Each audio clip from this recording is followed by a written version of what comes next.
Hello guys, in this video I will show you how to make the icons in dark mode in iOS 18.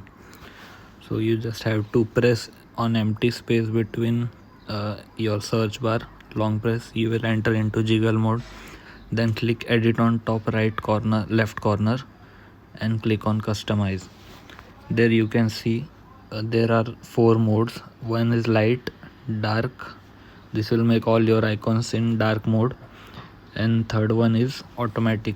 This will change the look of your icons according to daytime. On daytime it will be in light mode, at night time it will be in dark mode, and fourth option is tinted. You can customize it according to your wallpaper. So click on dark mode and click on empty space above it, and your home screen is in dark mode.